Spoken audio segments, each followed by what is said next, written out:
হঠাৎ করে দুদিন আগে আমরা জানতে পারি যে আমাদের ছবি রিলিজটাই হবে না।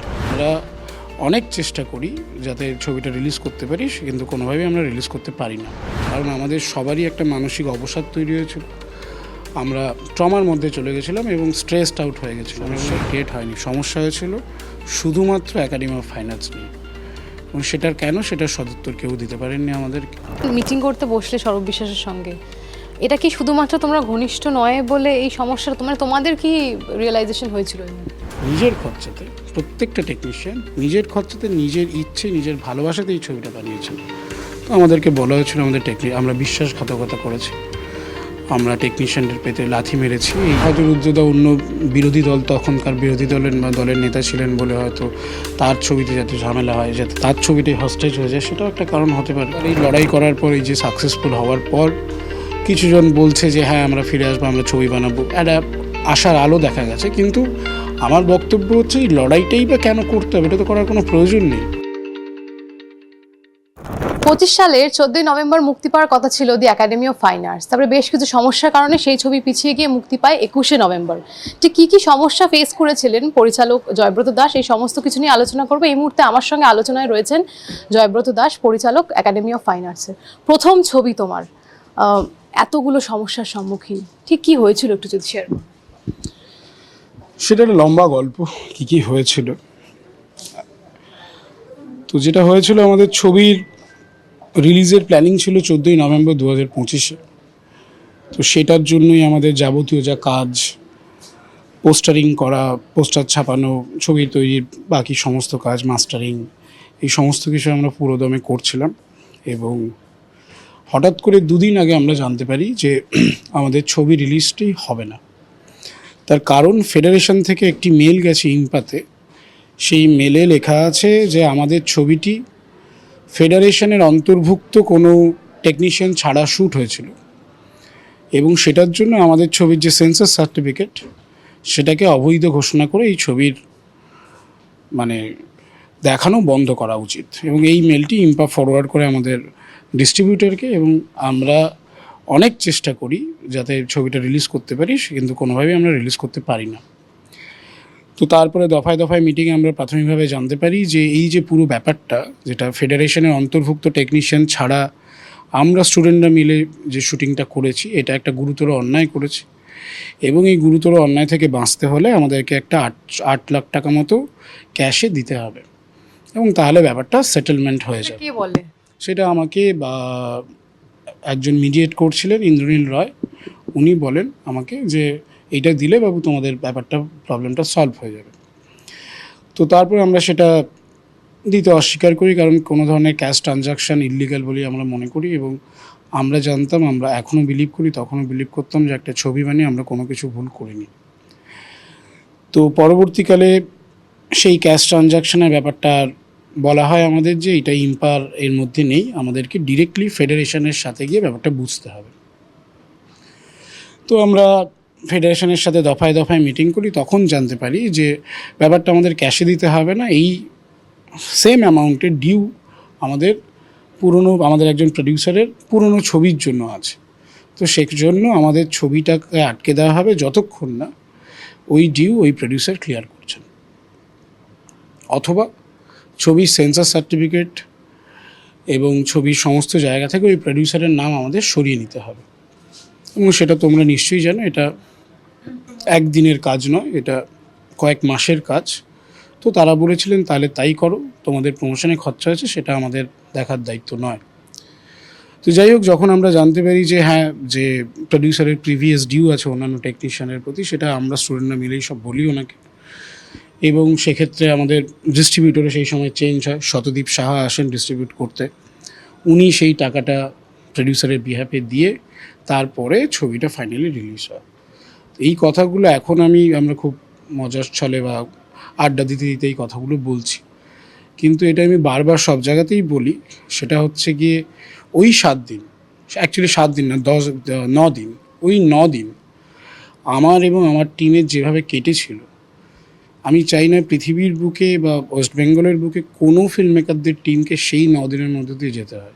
কারণ আমাদের সবারই একটা মানসিক অবসাদ তৈরি হয়েছিল, আমরা ট্রমার মধ্যে চলে গেছিলাম এবং স্ট্রেসড আউট হয়ে গেছিলাম, এবং এই কথাগুলো তুমি জানো, এগুলো মেডিকেল পরিভাষাতে এক ধরনের অসুখের সূত্রপাত হতে পারত। তো যাই হোক, সেই রকম পরিস্থিতির মধ্য দিয়ে আমরা চাই না ভবিষ্যতে কেউ যাক, এটুকুই বলার আছে আমার। তবে তোমার ছবির সঙ্গে প্রমোদ ফিল্মসের নাম ছিল, যেহেতু তোমার প্রথম ছবি, প্রমোদ ফিল্মসের সঙ্গে কিভাবে পরিচয় হলো এবং কিভাবে সেই নামটাই ব্যানারে এলো? আমরা যখন ছবিটা শ্যুট করেছিলাম, শ্যুট করতে করতে আমাদের বাজেট শেষ হয়ে যায়। সেই সময় একটা আমরা রাফ ট্রেলার বানাই এবং বিভিন্ন প্রডিউসারকে অ্যাপ্রোচ করি যে আমাদের ছবিটি শেষ করার জন্য টাকা দিন এবং রিলিজ করার জন্য টাকা দিন। তো সেক্ষেত্রে প্রায় সবাই না বলেছিলেন, একমাত্র প্রমোদ ফিল্মস বলেছিল যে ঠিক আছে, আমরা এই লিমিটেড অ্যামাউন্ট অফ বাজেটটা আমরা দেবো, এবং এটা ছাড়া ছবিতে কিছু গান ইউজ হয়েছে। তখন আমরা ওনাকে বলি যে আপনাদের গানের ক্যাটালগটা আমাদের ইউজ করতে দিন আমাদের ছবিতে। তো সেই অর্থে উনি প্রডিউসার হিসেবে আমাদের ছবিতে ঢোকেন। সৌরভ বিশ্বাসের সঙ্গে মিটিং হয়েছিল তোমাদের সেই দিনেই, কি আলোচনা হয়েছিল এবং তাদের কি বক্তব্য ছিল এই বিষয়টা নিয়ে? তাদের বক্তব্য ছিল যে স্টুডেন্টরা মিলে ফিল্ম বানালে সেটা সিনেমা হলে রিলিজ করা যায় না। তাদের প্রাথমিকভাবে বক্তব্য ছিল যে এটা নাকি ডিপ্লোমা ফিল্ম। আমাকে তখন আমরা ওনাদেরকে বোঝাই যে ডিপ্লোমা ফিল্ম আর ইন্ডিপেন্ডেন্ট ফিল্মের মধ্যে পার্থক্য কী। তখন আমাদের জানানো হয় যে ইন্ডিপেন্ডেন্ট ফিল্ম বানাতে চাইলেও তোমাকে ফেডারেশন থেকে পারমিশন নিতে হবে। আমরা, তুমি জানো, আমরা এসআরএফটিতে পড়াশুনো করেছি, এবং এসআরএফটিতে পড়াশুনোকালীন আমাদেরকে কেউ কোনো দিন শেখাননি যে ছবি বানাতে গেলে কারোর কাছ থেকে পারমিশন নিতে হয়। তো সেই অর্থেই আমরা ছবি বানানো শুরু করেছিলাম। তো প্রাথমিকভাবে এই কথা জানতে পারি, তারপরে জানতে পারি যে এই প্রমোদ ফিল্মসের পুরনো ছবির কোনো ডিউ আছে। তখন আমরা সেক্ষেত্রে এই প্রশ্ন তুলি যে এই দুটো যে ডিউর কথা বলা হচ্ছে, এই দুটো ডিউ প্রমোদ ফিল্মসের আগের রিলিজের সময় কোনো সমস্যা হয়নি এই ডিউ নিয়ে।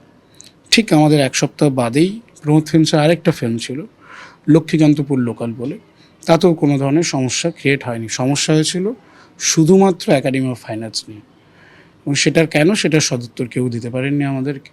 সেটা আমরা এখনও জানি না কেন একাডেমি অফ ফাইন আর্টস নেই। আমাদের ছবিটাকে তো বেসিক্যালি হস্টেজ বানানো হয়েছিল, এটাই তো সত্যি। তো সেই উত্তরটা আমাকে কেউ দেননি এখন। ছবিতে রুদ্রনীল ঘোষ রয়েছেন, সৌরভ দাস রয়েছেন, আরও একাধিক, পায়েল সরকার রয়েছে, আরও একাধিক আর্টিস্ট রয়েছেন। তো ফেডারেশনের যে এই বিষয়টা রয়েছে এবং তাদের সঙ্গে কথা বলতে হয়, এই সমস্যাগুলো সবাই জানে কম বেশি। যেহেতু রুদ্রনীল দারও ছিলেন এবং সৌরভ দা, আরও বাদবাকি অনেকেই ছিলেন, তারা কখনো তোমাকে এগুলো নিয়ে কিছু কনভে করেনি বা তাদের সঙ্গে কোনো রকম এই বিষয়ে কথা হয়? ওনারা বলেছিলেন যে খুব প্রবলেম হতে পারে, কিন্তু তখন আমরা বলেছিলাম দেখো দাদা, আমরা তো কোনো ভুল করছি না, আমরা তো সবাই মিলে ছবি বানাচ্ছি, এবং তোমরাও জানো তোমরা টাকা নিচ্ছ না, তোমরা টাইমে খেতে পাচ্ছ না, তো আমাদের বাজেট নেই, আমরা টেকনিশিয়ান নিয়ে শ্যুট করতে পারবো না, আমরাই শ্যুট করছি, আমরা নিজেরা টাকা দিচ্ছি, এইভাবেই ছবিটা তৈরি হচ্ছে। তো তখন ওনারা বলেছিলেন তাহলে হয়তো প্রবলেম হবে না, কিন্তু হ্যাঁ ওনারা বলেছিলেন যে প্রবলেম হতে পারে, কিন্তু এটা বলেছিলেন আগে। সেক্ষেত্রে কি বুঝছিলে যখন মিটিং করতে বসলে সৌরভ বিশ্বাসের সঙ্গে?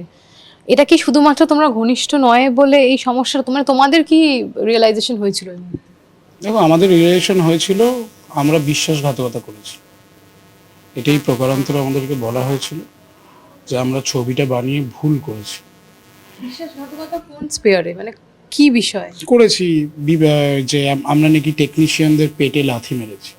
আমার বক্তব্য ছিল এটা, এবং এইটাতে প্রচুর ডিরেক্টর একটা সেম লেখা ফেসবুকে পোস্ট করতে শুরু করেছিলেন সেই সময়। তাদের মেন বক্তব্য ছিল যে আমরা নাকি টেকনিশিয়ানদের পেটে লাথি মেরেছি। এখানে আমাদের একটা বক্তব্য হচ্ছে গিয়ে, আমাদের ডিরেক্টর একজন টেকনিশিয়ান, ডিওপি একজন টেকনিশিয়ান, এডিটর একজন টেকনিশিয়ান, এবং সবাই একজন টেকনিশিয়ান।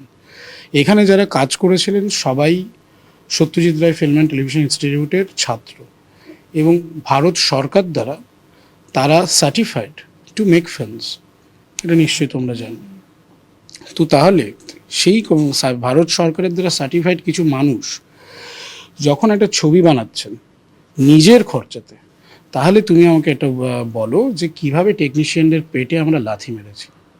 কারণ তারা নিজের খরচাতে, প্রত্যেকটা টেকনিশিয়ান নিজের খরচাতে, নিজের ইচ্ছে, নিজের ভালোবাসাতে এই ছবিটা বানিয়েছেন। তো আমাদেরকে বলা হয়েছিল আমরা বিশ্বাসঘাতকতা করেছি, আমরা টেকনিশিয়ানদের পেতে লাথি মেরেছি। এই ধরনের মন্তব্য প্রচুর ডিরেক্টর সোশ্যাল মিডিয়ায় করেছিলেন সেই সময়।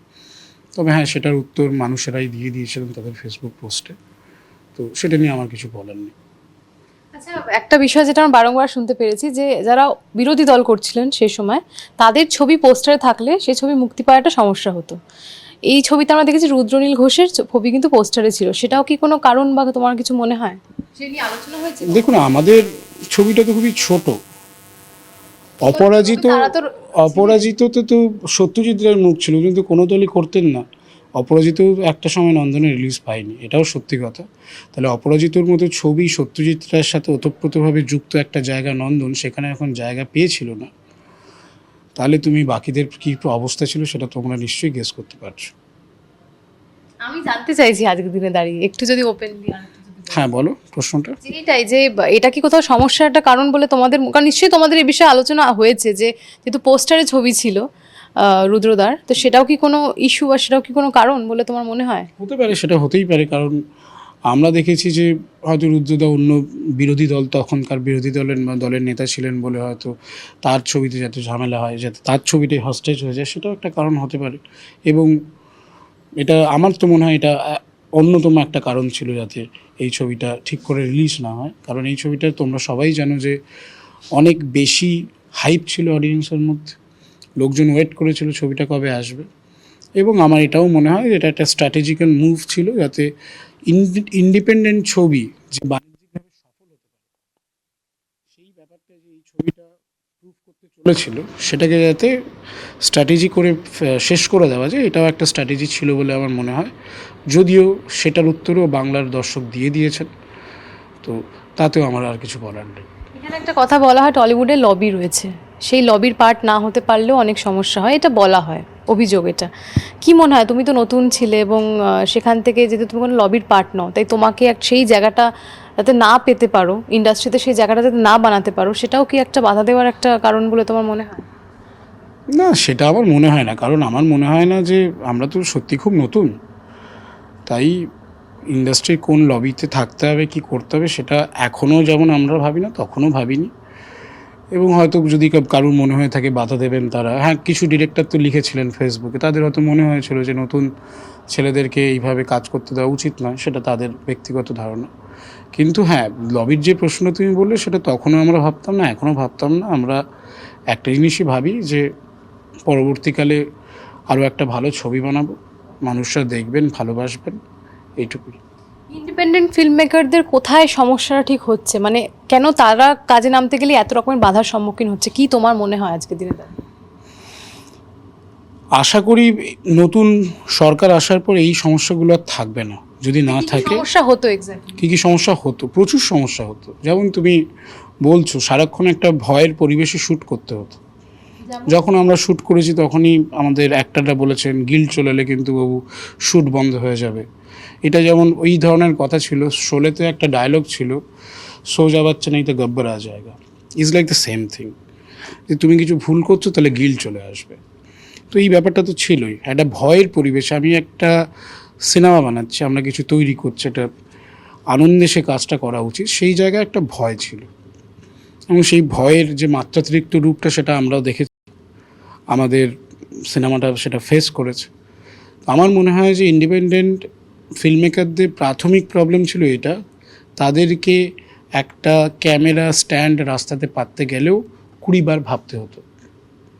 এটা ছিল প্রাথমিক প্রবলেম। দ্বিতীয় প্রবলেম আমি আসি, সেটা অন্য জোনের প্রবলেম। সেই প্রবলেমটা ধীরে ধীরে সময় যেতে যেতে ঠিক হবে। সেটা হচ্ছে কি, ইন্ডিপেন্ডেন্ট ফিল্ম মেকারদের কেউ বিশ্বাস করতে চান না, কোনো প্রডিউসার বিশ্বাস করতে চান না। ছবি ইন্ডিপেন্ডেন্ট হতে পারে, কিন্তু প্রত্যেকটা ছবির জন্য একটা নির্দিষ্ট ফান্ডিংয়ের সাহায্য লাগে। সেটা কম হতে পারে, বেশি হতে পারে। তো সেক্ষেত্রে নতুন ধারার যারা গল্প বলছেন বা নতুনভাবে যারা ইন্ডিপেন্ডেন্টলি ছবি বানাতে চান, তো তাদেরকে প্রডিউসাররা খুব একটা বিশ্বাস করতে চান না। আশা করি ধীরে ধীরে ধীরে ধীরে এই যে একাডেমি অফ ফাইন আর্টসের সাফল্য দেখে অন্যান্য ইন্ডিপেন্ডেন্ট পরিচালকরাও এগোবেন, অন্যান্য প্রডিউসাররাও এগোবেন, তাদের মেলবন্ধন হবে, ভালো ভালো ছবি আমরা দেখতে পাবো। এটা এই যে ভয়ের পরিবেশ তৈরিটা চলে গেছে এখন, তাতে আমার মনে হয় যে ইন্ডিপেন্ডেন্ট ফিল্ম মেকারদের জায়গাটার আরোটা প্রশস্ত হলো। আচ্ছা, দর্শক হলমুখী হচ্ছেন, কিন্তু সেখান থেকে দাঁড়িয়ে আমরা বহু ছবি দেখছি হল পাচ্ছে, সেখানে দর্শক যাচ্ছে না। এই যে সুযোগ পাওয়া, মানে সুযোগ পাওয়াটাও আমাদের ইন্ডাস্ট্রির জন্য একটা বড় বিষয়। কি মনে হয় যে সুযোগ পাওয়াটা কতটা কঠিন আজকের দিনে দাঁড়িয়ে? দেখো, এটা তো আমাদের ইন্ডাস্ট্রি না, পৃথিবীর সমস্ত ফিল্ম ইন্ডাস্ট্রিতেই সুযোগ পাওয়া, দর্শকের ভালোবাসা পাওয়া, এটা একটা একটা পরিশ্রমের রাস্তা। তো সেই লড়াইটা তো সব জায়গাতেই করতে হবে। এরকম নয় যে আমি আজকে 4 দিন শুটিং করে এমন কিছু একটা বানালাম, সেটা কিছু একটাভাবে এডিট করে হলে চালিয়ে দিলাম, দর্শক এসে দেখবেন না। কারণ বাংলার দর্শকরা যথেষ্ট বুদ্ধিমান দর্শক, বরাবরই তাই ছিলেন। তো তারা জানেন কোন ছবিকে হল ভরিয়ে দেখতে হবে আর কোন ছবিকে সোমবারের মধ্যে হল থেকে নামিয়ে দিতে হবে, এটা দর্শকরাই ভালো জানেন। তো সেক্ষেত্রে এই লড়াইটা দর্শকদের সাথে ফিল্ম মেকারদের ইন্টেলিজেন্সের লড়াই। এই লড়াই যদি ফিল্ম মেকাররা ইন্টেলিজেন্টলি করতে পারেন, তারাই সারভাইভ করবেন। প্রচুর স্টুডেন্ট পড়াশোনা করছেন, কিন্তু এই ফিল্ডটা যেহেতু ভীষণ ইনসিকিওর, তারা হয়তো সেই ভরসাটা পাচ্ছে না।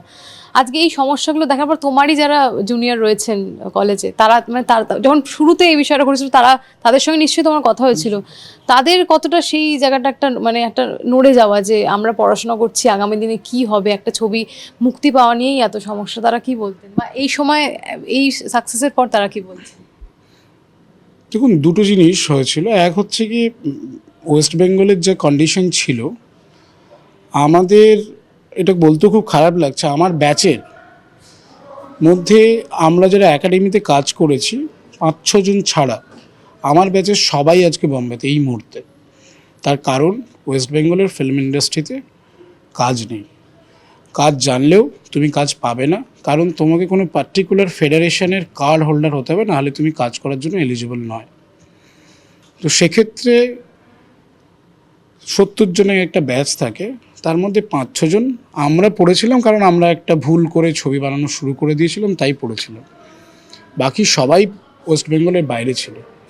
তো আমার মনে হয় যে কাজের যে এই যে জায়গাটা যে ছিল না, এটা আমাদের স্টুডেন্টরা খুব ভালো করেই জানতো যে এখানে থেকে কোনো লাভ নেই, আমাকে এখান থেকে বেরোতে হবে। এবং যারাই পড়াশোনা করতো, যখন আমাদের ছবিটা আটকে গেছিলো, সবাই বলেছিল যে কেন করতে গেলি ওয়েস্ট বেঙ্গলে কাজ, তোরা তো জানিস ওখানে এত সমস্যা, তোরা বাইরে চলে আয় করে আয়। তো প্রথমে সবারই রাগ হয়েছিল, সবাই ভেবেছিল যে প্রোটেস্ট করব। কিন্তু হ্যাঁ, এইবার এই লড়াই করার পর, এই যে সাকসেসফুল হওয়ার পর, কিছুজন বলছে যে হ্যাঁ আমরা ফিরে আসবো, আমরা ছবি বানাবো, একটা আশার আলো দেখা গেছে। কিন্তু আমার বক্তব্য হচ্ছে, এই লড়াইটাই বা কেন করতে হবে? এটা তো করার কোনো প্রয়োজন নেই। এই যে লড়াইয়ের মধ্য দিয়ে আমাকে ছবিটা এনে হিরো সাজতে হচ্ছে, এটা তো আমি সাজতে চাইনি কোনো দিন। আমি চেয়েছিলাম ছবিটা বানাবো, দর্শক দেখবেন, ভালো লাগলে ভালো বলবেন, হাত তুলে দেবেন, নাহলে বলবেন যে ছবিটা ভালো না, ছুঁড়ে ফেলে দেবেন হল থেকে। এটা এইটুকুই হওয়া উচিত। তো সেই জায়গাটা আশা করি এবার চেঞ্জ হবে। আর চেঞ্জ যদি না হয়, আমাদের মতো স্টুডেন্টরা সবসময় সেই সেম লড়াইটা করেই যাবে। তোমার ইভেন্টে সৃজিত মুখার্জি এসেছিলেন, তুমি বলেছিলে তোমার একদম ফ্যান বয় মোমেন্ট, তোমার একদম চোখে জল চলে এসেছিল। কি বলবে ওই মুহূর্তটার সময়, যদি একটু শেয়ার করো?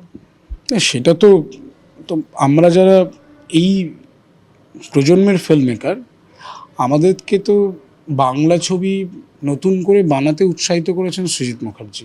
এটা তো অস্বীকার করে লাভ নেই। কারণ অটোগ্রাফ, 22শে শ্রাবণ, চতুষ্কোণ, এই ধরনের ছবিগুলো যদি বাংলা ছবিতে তৈরি না হতো, জয়ব্রত দাস হয়তো এসআরএফটিতে এক্সামটা দিত না। তার কারণ হচ্ছে গিয়ে, এই ধরনের ছবি বাংলাতে তৈরি হয়েছে বলেই আমার মনে হয়েছে হ্যাঁ, আমরাও বাংলাতে নতুন কিছু করতে পারি।